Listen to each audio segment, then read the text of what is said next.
RSS এর দুর্গা মাননীয়া ব্যানার্জি যখন ভোট আসে তখন মনে পড়ে এই বাংলার মেয়েকেই চাই, কিন্তু আমাদের তিলকতমা দিদির বিচার তিনি দিতে পারেন না।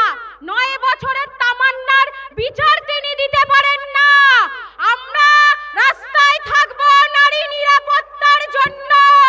কি থাকবেন তো মায়েরা?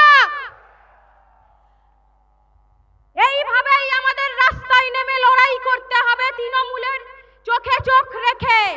এটা 2021-এর আইএসএফ নয়, 2026-এর আইএসএফ।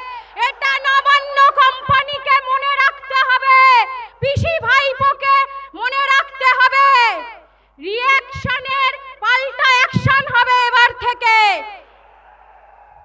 আর ভাইপো বলেছে ভাঙর দখল করবে। ভাইপোর জন্য ভাঙরের মা বোনেরাই কাফি, ছেলেদের লাগবে না, মা বোনেরাই এবারে বুঝে নেবে ভাঙরের। তাই আমরা নারী নিরাপত্তার জন্য আমাদের রাস্তায় থাকতে হবে। লক্ষ্মীর ভান্ডার দিচ্ছে, লক্ষ্মীর ভান্ডার সরকারকে দিতে হবে। ওটা নবান্ন কোম্পানি বা ব্যানার্জি পরিবারের পৈতৃক সম্পত্তি নয়, ওটা আপনার আমার করের টাকা থেকে লক্ষ্মীর ভান্ডার দিচ্ছে।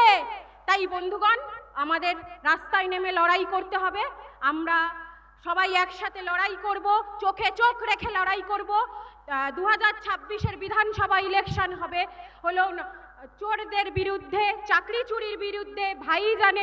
ভাইজানের নেতৃত্বে আমরা এগিয়ে যাব এবং সুষ্ঠু সমাজ গড়ে তুলব, এই বলে সমাপ্ত করলাম।